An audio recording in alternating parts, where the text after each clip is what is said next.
Hello students, vector সিরিজের lecture number 8 ভিডিওতে সকলকে ওয়েলকাম।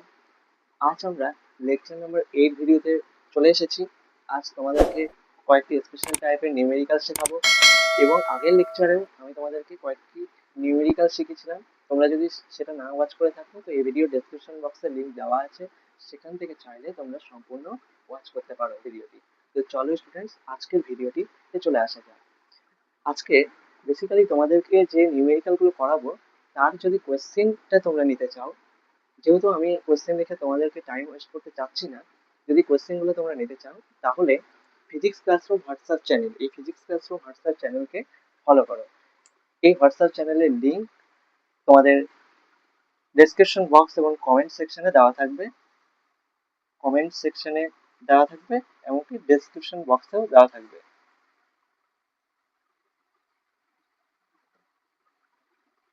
সেখান থেকে চাইলে তোমরা কোশ্চেনগুলো সম্পূর্ণ পেতে পারো। তো স্টুডেন্টস, আজকে তাহলে মূল লেকচারে চলে আসা যাক। চলো স্টুডেন্টস, আজকের লেকচারে আমি তোমাদেরকে বেশি না, মাত্র 4টের মতো নিউমেরিক্যাল করাবো এবং তোমরা যদি এই নিউমেরিক্যালটা অর্থাৎ লেকচার নাম্বার 8 এবং লেকচার নাম্বার 7 যদি কমপ্লিটলি ফলো করো তো ভেক্টর অ্যাডিশন থেকে তোমাদেরকে আর কেউ আটকাতে পারবে না। এক্সামে 100% আমি বললাম কমন এখান থেকেই পড়বে, এই টাইপই কমন পড়বে। মানে আমি বলছি না যে এই কোশ্চেনটাই হুবহু কমন পড়বে, এই টাইপের কমন পড়বে। তো আজকের যে লেকচার নাম্বার 8 ভিডিওর ফার্স্ট কোশ্চেন তোমাদেরকে বলি, তোমরা এটা হোয়াটসঅ্যাপ চ্যানেল থেকে পেয়ে যাবে। দেখো ফার্স্ট কোশ্চেনটা বলা আছে যে 2p এবং p ভেক্টর দ্বয় পরস্পরের সঙ্গে একটি নির্দিষ্ট কোণে আনত। প্রথম ভেক্টরকে দ্বিগুণ করলে লব্ধি 3 গুণ বৃদ্ধি হয়। ভেক্টরদের অন্তর্বর্তী কোণের মান কত? তো চলো, এই নিউমেরিক্যালটা খুব ইন্টারেস্টিং এবং আমি তোমাদেরকে বুঝিয়ে দিচ্ছি যে কিভাবে করতে হবে এবং তার অ্যান্সারটাও আমি করে দেখাচ্ছি। দেখো প্রথমত যে 2p ভেক্টর আর p ভেক্টর, ফার্স্ট যে লাইনটা লেখা আছে ওই লাইনটা ইম্পর্টেন্ট। 2p ভেক্টর আর p ভেক্টর এরা পরস্পর একটা নির্দিষ্ট কোণে আনত, ধরলাম আলফা কোণে আনত, ঠিক আছে? 2p ভেক্টর আর p ভেক্টর পরস্পর একটা নির্দিষ্ট কোণে আনত। এই অবস্থায় 2p ভেক্টর আর p ভেক্টরে যদি আমরা লব্ধিটা বের করি, সেই লব্ধিটা কত হবে? লব্ধিটা হবে r ইকুয়ালস টু রুটের মধ্যে p square plus q square plus 2p Q cos alpha. তাহলে p মানে কত? 2p square plus q square মানে p স্কোয়ার প্লাস 2 ইন্টু এই দেখো p, এটা 2p আর কি হলো এটা p cos আলফা। বুঝতে পারলে? কারণ লব্ধিটা হয় এটা, মানে রুটের মধ্যে p square plus Q square plus 2p Q cos alpha. কথা বলেছিলাম আমরা ট্রায়াঙ্গেল লতে এবং প্যারালেলোগ্রাম লতে, তোমাদেরকে বলেছিলাম যে ম্যাগনিটিউড, তার ম্যাগনিটিউডের মানটা হয় P square plus Q square plus 2p Q cos alpha under root. Okay, তাহলে এখান থেকে যদি আমরা আর স্কোয়ার করি তাহলে পাবো এটা হোল স্কোয়ার উঠে যাবে, তাহলে এটা 4p square plus p square plus 4p square cos alpha. 4p square plus p square মানে 5p square plus 4p square cos alpha, এটা হবে আর square. 5p square plus 4p square cos alpha, এটাকে তোমরা 1 নম্বর দিয়ে রেখে দিবে। এবার দেখো পরের লাইনটা কি বলেছে সেটা পড়ো। পরের লাইনটা বলছে যে প্রথম ভেক্টরকে যদি দ্বিগুণ করা হয়, বলেছে প্রথম ভেক্টরকে দ্বিগুণ করলে লব্ধি 3 গুণ বৃদ্ধি হয়। তার মানে প্রথম ভেক্টরকে আমি দ্বিগুণ করি, প্রথম ভেক্টর কি ছিল? 2p ছিল, তাকে আমরা দ্বিগুণ করব, তাহলে লব্ধিটা বলছে 3 গুণ বৃদ্ধি হবে নাকি। লব্ধি কত হচ্ছে 8, 8টা হয়ে যাবে 3r, আর 2p যে ভেক্টরটা আছে তাকে দ্বিগুণ করলে হবে 4p। এই 2p ভেক্টর, এই 2p ভেক্টরটাকে আমরা কি করব? দ্বিগুণ করব। দ্বিগুণ করো, 2p ভেক্টরকে দ্বিগুণ করলে হয় 4p, আর এই কিউ ভেক্টর অর্থাৎ p ভেক্টর p ছিল, তাহলে এদের মধ্যে অ্যাঙ্গেল ছিল কত? আলফা, আলফাই থাকবে। লব্ধিটা কত হয়ে যাবে? লব্ধিটা 3 গুণ হয়ে যাবে 3r। বুঝা গেল? প্রথম ভেক্টরকে যদি দ্বিগুণ করি তাহলে লব্ধিটা 3 গুণ বৃদ্ধি হবে। এই অবস্থায় রেজাল্টেন্ট ভেক্টরটা কত? দেখো 3r তার হোল স্কোয়ার ইকুয়ালস টু, আমি এই যে সেকেন্ড লাইন থেকে করছি, সেকেন্ড লাইন ফলো করে করছি কিন্তু, ঠিক আছে? সেকেন্ড লাইন ফলো করে করছি, মানে এটা থেকে এটা আসবে না, এটা থেকে এটা ফলো করে করছি, ফলো ফলো ইট। 4p আছে, তাহলে 4p হোল স্কোয়ার প্লাস এটাকে দ্বিগুণ করেছি মানে 4p হয়েছে, plus p square plus 2 into p into q cos alpha equals to 16p square plus p square plus 8p square cos alpha equals to 16p square plus p square 17p square plus 8p square cos alpha, এটা হবে 9r square.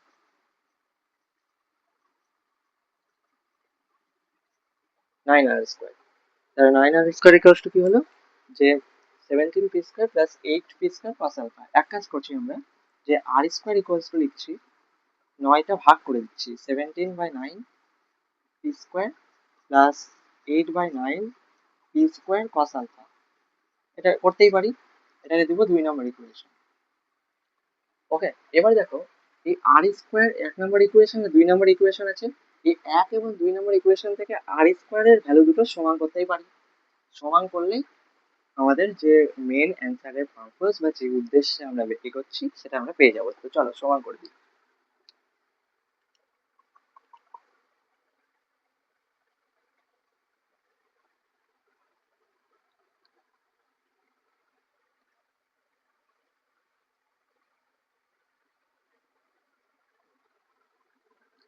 আমাদের কোশ্চেনে চেয়েছে কি যে তাদের অন্তর্বর্তী angle বের করতে, তাই দুটো আমরা যদি সমান করি ইকুয়েশনটা তাহলে পাবো 5p square plus 4p square cos alpha equals to 17/9 p square plus 8/9 p square cos alpha।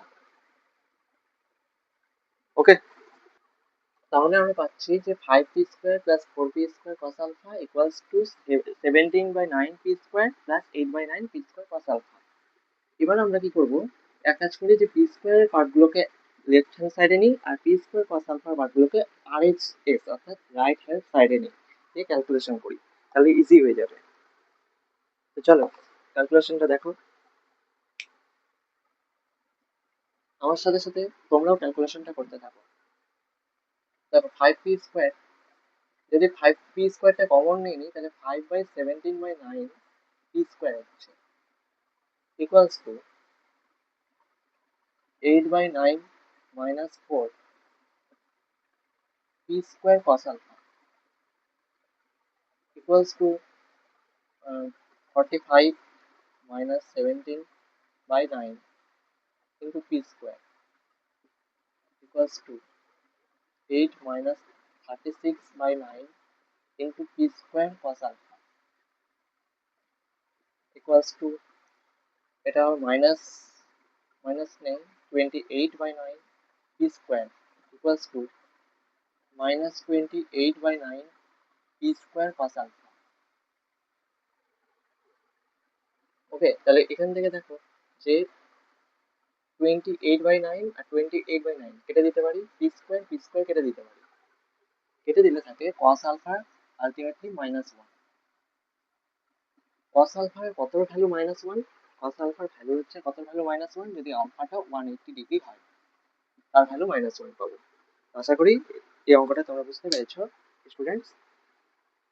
First কি হলো, ফার্স্টে কি বলেছিল, ফার্স্টে বলেছিল কোয়েশ্চেনে যে 3p এবং p, 2p এবং p দুটো ভেক্টর দেওয়া ছিল এবং তাদের মধ্যবর্তী অ্যাঙ্গেল আমরা ধরে নিলাম আলফা। যদি আলফা হয় তার রেজাল্টেন্ট ভেক্টরটা কত হয় আর, তাহলে এই ম্যাগনিটিউডটা আমরা বের করলাম, বের করে 1 নম্বর ইকুয়েশনে রাখলাম। এবার কন্ডিশন এটাই বলেছিল যে ফার্স্ট যে ভেক্টরটা ছিল 2p তাকে আমরা দ্বিগুণ করে দিয়েছি, টোয়াইস দ্বিগুণ করে দিয়েছি, 2p ছিল হয়ে গেছে 4p, তাহলে রেজাল্টেন্ট ভেক্টরটা হবে 3 গুণ অর্থাৎ 3r, আর ছিল 3r। তো সেই অবস্থায় আমরা আর স্কোয়ারের ভ্যালুটা বের করলাম এই কারণে যে এই আর স্কোয়ার আর এই আর স্কোয়ার দুটো কি করতে পারবো, ইকুয়াল করতে পারবো। যদি ইকুয়াল করি তাহলে এই দেখো ক্যালকুলেশন অনুযায়ী আলফাটা 180 ডিগ্রি চলে আসবে। আশা করি স্টুডেন্টস এই অঙ্কটা তোমরা বুঝতে পেরেছো। এবার আমরা নেক্সট যে অঙ্কটা নিয়ে আলোচনা করব সেটা হলো f1 ও f2 দুটি ভেক্টরের লব্ধি p, কিন্তু যদি f2 এর দিক বিপরীত করা হয় তখন লব্ধি হবে q। তাহলে দেখাও যে p square plus Q square equals to 2 into f one square plus F two square. তো চলে আসো স্টুডেন্টস, অঙ্কটাতে চলে আসি।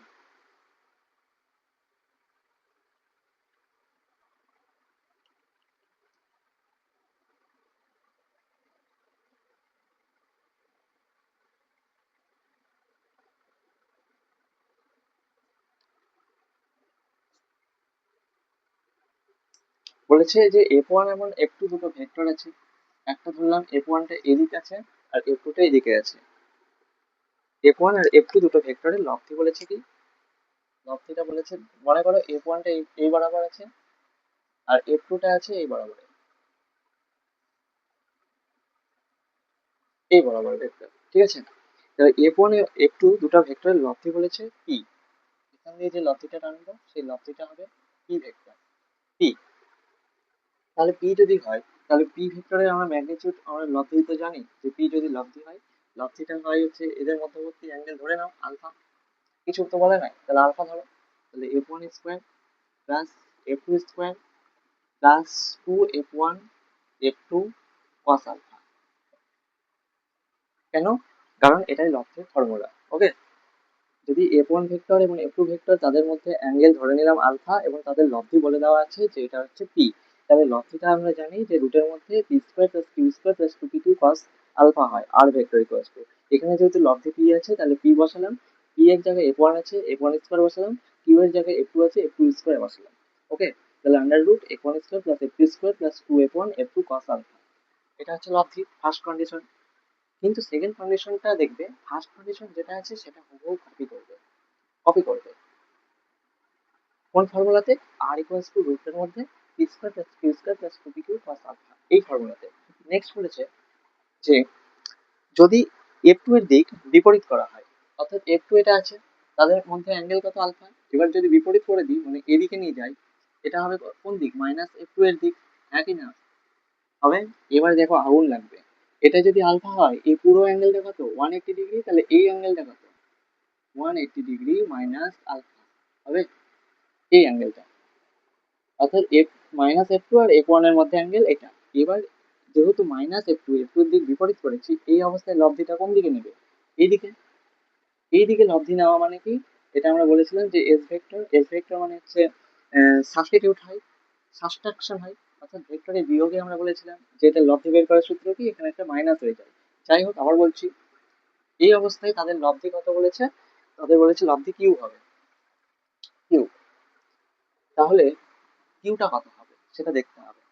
এটা যদি আমরা পি স্কোয়ার করে দিই, দেখো কি হচ্ছে f one square plus F two square plus 2f1 f2 cos alpha, এটাকে আমরা 1 নম্বর দিয়ে রেখে দাও। এবার এই কন্ডিশনে লব্ধি বলেছে কিউ, তাহলে কিউ স্কোয়ার ইকুয়ালস টু লিখতে পারি যে F one square plus F two square plus 2f1 f2 cos, এটা 180 degree minus alpha, 180 degree minus alpha. Okay, 180 degree minus alpha. এবার এটা কত হয় 2 × 90 ডিগ্রি মাইনাস, তাহলে এটা মাইনাস হয়ে যাবে। পরের লাইনে দেখো f one square plus F two square minus 2f1 f2 cos alpha, এটা হলো কিউ স্কোয়ার। এটাকে দাও 2 নম্বর ইকুয়েশন। এবার দেখো তো স্টুডেন্টস যে পি স্কোয়ার এবং কিউ স্কোয়ার 1 এবং 2 যদি যোগ করি আমাদেরকে প্রমাণ করতে দিয়েছে, প্রমাণ করতে দিয়েছে যে এটা p square plus Q square equals to 2 × f one square plus F two square, 2 × f1 square plus F two square, 2 × f1 square plus F two square, এইটা আমাদেরকে প্রুভ করতে দিয়েছে। তাহলে প্রুফটা কিভাবে করবো, সিম্পলি 1 এবং 2 নম্বর ইকুয়েশন থেকে বোঝা যাচ্ছে যে দুটোকে অ্যাড করতে হবে, তাহলে আমাদের অঙ্কটা প্রুফ হয়ে যাবে। তো দুটো যদি আমরা অ্যাড করে দিই, দেখো ফর্ম 1 এবং 2, ফর্ম 1 and 2, তাহলে আমরা পাচ্ছি যে p square plus Q square equals to কত হবে, দেখো f one square plus f one square কত হয় 2f1 স্কোয়ার, 2 কমনে নিলাম f one square plus F two square plus F two square 2f2 square, f two square hello. এটা এটা আর এটা যদি অ্যাড করি এটা মাইনাস আছে, এটা প্লাস আছে, এবং দেখো 2f1f2 cos alpha minus 2f1f2 cos alpha, এটা কেটে যাবে, তাহলে থাকলো কি p square plus q square 2f1 square plus f2 square. এটাই হলো প্রুফড। আশা করি স্টুডেন্টস এই অঙ্কটা তোমরা বুঝতে পেরেছো। তাহলে ফার্স্ট কি বলা ছিল যে অনলি দুটো ভেক্টর এই দুটো অঙ্ক যে করলাম, এটা 2 নম্বর অঙ্ক, ফার্স্ট একটা 1 নম্বর অঙ্ক ছিল, ঠিক আছে, এটা 2 নম্বর অঙ্ক। এই 2 নম্বর অঙ্কতে বলা ছিল একটাই কন্ডিশন, যে দুটো ভেক্টর, একটা f1 ভেক্টর একটা f2 ভেক্টর, প্রথমত তাদের লব্ধি হচ্ছে p। আমি জানি না যে তাদের মধ্যে কোন কত, ধরলাম আলফা। এবার আলফা ধরলে তাদের লব্ধিটা p বেরালো, যে f1 square plus f2 square plus 2f1f2 cos alpha. লব্ধি মানে কি যোগের ফর্মুলা ওয়াইজ বেরোলো। যদি এই f2 এর অভিমুখটা ঘুরিয়ে দেওয়া হয়, বিপরীত করা হয়, মানে মাইনাস করা হয়, তাহলে তাদের সেই অবস্থায় লব্ধি হবে q। আর যদি বিপরীত করা হয় মানে মাইনাস করা হয়, মানে এখানে সাবট্রাকশনের অর্থাৎ ভেক্টর বিয়োগের ফর্মুলাটা প্রযোজ্য হবে। সেই অবস্থায় q স্কোয়ারটা কত হবে, f1 square plus f2 square minus 2f1f2 cos alpha. তাহলে 1 এবং 2 নম্বর ইকুয়েশন যদি আমরা অ্যাড করে দিই, যদি দুটো যোগ করে দিই, তাহলে আমরা পেয়ে যাবো কি p square plus q square plus 2f1 square plus f2 square. মানে আমরা অ্যাকচুয়ালি করলাম কি 1 নম্বর ইকুয়েশন আর 2 নম্বর ইকুয়েশনকে যোগ করলাম, তাহলে এটা পাবো। আশা করি স্টুডেন্টস এই পুরো কনসেপ্ট 2 নম্বর কোশ্চেনটা ক্লিয়ার হয়ে গেছে। আমি বারবার বলছি, যদি কোশ্চেনগুলো নিতে চাও, আমি কোশ্চেনগুলো লিখে টাইম ওয়েস্ট করছি না, তাহলে হোয়াটসঅ্যাপ চ্যানেল ফিজিক্স ক্লাসরুমে জয়েন হয়ে যাও। সেখানে তোমরা কোশ্চেন কেন, কোশ্চেন থেকে শুরু করে বিভিন্ন টাইপের যে কোশ্চেন প্যাটার্নগুলো সলভ করতে পারবে, এবং পরীক্ষায় আসবে 100% নিশ্চিত। তো স্টুডেন্টস মিটিয়ে দিয়ে দেয়। এবার আমরা নেক্সট অঙ্কতে যাব।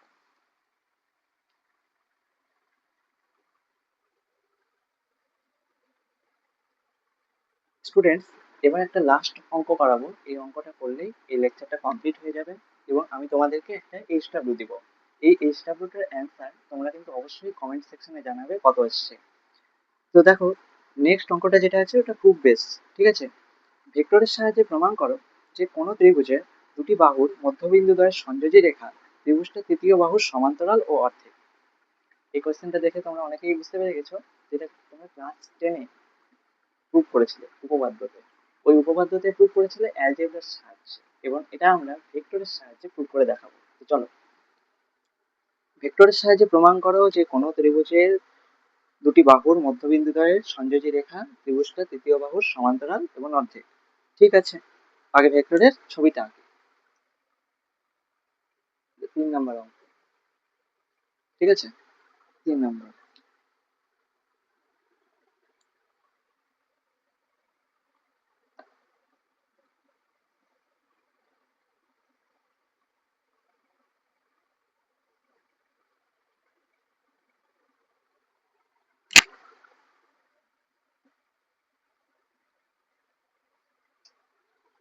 এটা কি স্টুডেন্টস, এটা হচ্ছে ত্রিভুজ, তোমরা ছোটবেলায় দেখেছো। এই ত্রিভুজটাকে যদি আমরা এইভাবে একটা লাইন টানি, ত্রিভুজটা ধরে না ভেক্টরটা এই বরাবর আছে, এই বরাবর ভেক্টরটা নিলাম এই বরাবর, ঠিক আছে, এই বরাবর। এটার নাম দিলাম ডি, এটার নাম দিলাম ই। ওকে, A B C D E. তাহলে আমাদেরকে প্রুভ করতে হবে যে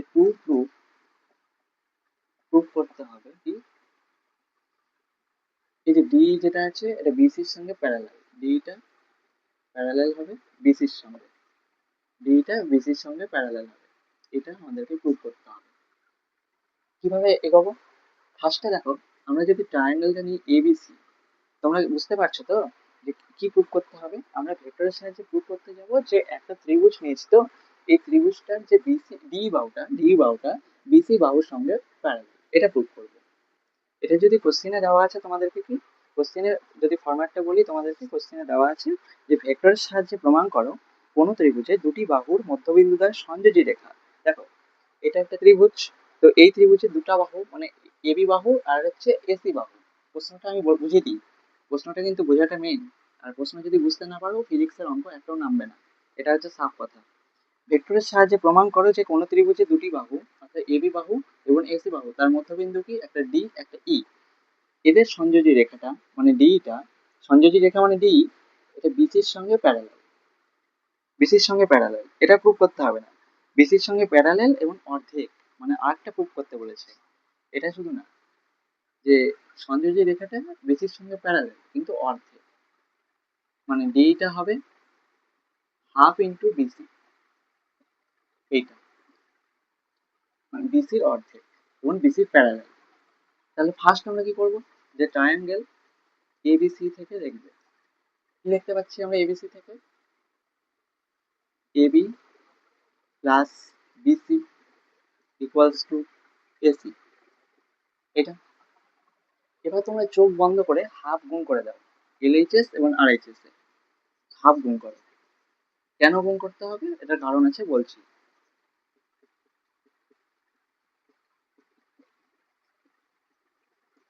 হাফ এসি গুণ করলে এটাকে তোমরা 1 নম্বর ইকুয়েশন দিয়ে রেখে দাও। এবার এখান থেকে দেখো যে এডিই, এই ট্রায়াঙ্গেলটা এডিই, দেখো ডি বিন্দুটা কি এবি বাহুর মধ্যে অবস্থান করছে, তাহলে এডিটা বলতে পারি হাফ ইন্টু এবি, মানে আমরা বলতে পারি যে এডিটা হাফ ইন্টু এবি, এটা বলা যায়। আবার এটাও বলা যায় যে দেখো ই ই বিন্দুটা আছে যেটা ই, এটা এসি বাহুর মধ্যে অবস্থান করছে, মানে এইটা বলতে পারি হাফ ইন্টু এসি, এসি বাহুর অর্ধেকটাই তো এই, তাই না, ওটাই তো লিখলাম। এবার আমরা কি করব, যে এডিই, যে ছোট ট্রায়াঙ্গেলটা যে আছে এই ট্রায়াঙ্গেলটা আমরা নিব, এটি এই সাইডে করছি ট্রায়াঙ্গেল এডিই। এডি থেকে দেখো কি দেখতে পাচ্ছ, যে এই দেখো এডি প্লাস ডিই, এটা মানে তো এই, অর্থাৎ AD plus DE equals to এই। ওকে, তাহলে এডি মানে কি হাফ ইন্টু এবি, আর এই মানে কি লিখে দাও যেগুলো যেগুলো আছে, কপি করো। এডি মানে হাফ ইন্টু এবি আর এই মানে হাফ ইন্টু এসি, এটা আমরা এই ইকুয়েশনে বসাবো। Half AB plus DE equals to half AC. Okay, এটাকে তোমরা 2 নম্বর ইকুয়েশন দিয়ে দাও। এইবার হচ্ছে খেলা, 1 নম্বর ইকুয়েশন এবং 2 নম্বর ইকুয়েশন কিভাবে আসছো তোমরা নিশ্চয়ই বুঝতে পারলে। এবার এই ইকুয়েশনটা থেকে দেখো তো যে কি কি মানে মিল আছে, কোনটা কোনটা ম্যাচ খাচ্ছে, কোনটা কোনটা। হাফ ইন্টু এবি আছে, half into AB, half into BC মানে ডিই, আর হাফ ইন্টু এসি মানে হাফ ইন্টু এসি। তাহলে 1 নম্বর এবং 2 নম্বর ইকুয়েশনটা থেকে যদি দেখি আমরা, তাহলে দেখতে পাবো মানে 1 থেকে যদি আমরা 2 বিয়োগও করে দিই এটা না, মানে 1 আর 2টা থেকে যদি আমরা দেখি বা দুটো যদি ইকুয়াল করি দুই সাইডে, তাহলে দেখতে পাবো যে হাফ ইন্টু বিসির সঙ্গে কে সমান হচ্ছে, ডিই সমান হচ্ছে। তাহলে ওটাই আমরা লিখবো, এখানে লিখি।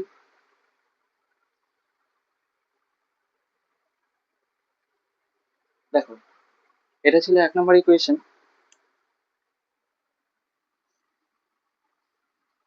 এই 1 নম্বর ইকুয়েশন আর হচ্ছে 2 নম্বর ইকুয়েশনকে যদি আমরা তুলনা করি, তাহলে দেখতে পাবো যে হাফ ইন্টু এবি কেটে যাচ্ছে, দুটো সমান, 1 = 1 এরকম হবে। Half into BC, half BC, এটা কার সাথে সমান, ডি এর সাথে সমান। তাহলে এটাকে যদি আমরা ঘুরিয়ে লিখি, DE equals to half into BC বলা যায়। এটা আমাদেরকে প্রুভ করতে বলেছিল, প্রুভ হয়ে গেল। দেখো D equals to half into BC, prove হলো, প্রুভ হলো। তাহলে একটা প্রুভ হয়ে গেল। দেন আমাদেরকে প্রুভ করতে বলছে যে ডিটা বিসির সঙ্গে প্যারালাল। এটা তোমরা তোমাদের মধ্যে যারা চালাক স্টুডেন্ট আছে তারা অবশ্যই এটা বুঝতে পেরে গেছে যে কিভাবে হবে। দেখো কিভাবে হবে, যে ডিটা হচ্ছে হাফ ইন্টু বিসি, মানে কি যে ডিটা বিসির সঙ্গেই তো প্যারালাল। এটা থেকে বোঝা যাচ্ছে যে প্যারালাল হওয়ার শর্তটা কি, প্যারালাল যদি বলি যে একটা এ বাহু আছে, একটা বি বাহু আছে, ঠিক আছে, এ ভেক্টর আছে আর এটা বি ভেক্টর আছে। এ ভেক্টর আর বি ভেক্টর দুটো প্যারালাল হওয়ার শর্ত কি, দুটো প্যারালাল হওয়ার শর্ত হচ্ছে যে এ ভেক্টরটা something constant into B vector হতে হবে, তাহলেই কি হবে, প্যারালাল হবে। ওকে, এ ভেক্টরটা something constant into B vector হলে তবে প্যারালাল হয়, এটা হচ্ছে প্যারালালের শর্ত। তাহলে বিসি ভেক্টর ডি ভেক্টর দুটো প্যারালাল কিভাবে হবে, যে ডি ভেক্টরটা সামথিং কনস্ট্যান্ট ইন্টু বিসি, মানে কি ডি ইকুয়ালস টু বিসি, মানে কি DE cross to BC, DE parallel BC, sorry DE parallel BC. ডিটা দেখো সামথিং কনস্ট্যান্ট, মিলাও এই ফর্মুলার সঙ্গে, এ ভেক্টর আছে মানে ডি ভেক্টর আছে, সামথিং কনস্ট্যান্ট এম কত আছে, হাফ আছে, হাফ, আর বি, বি ভেক্টর মানে বিসি ভেক্টর, ঠিক আছে। যদি থাকে তাহলে ডিটা বলতে পারি বিসির সঙ্গে প্যারালাল, ডিটা বলতে পারি বিসির সঙ্গে প্যারালাল। এইভাবে তোমরা প্রুভ করতে পারবে।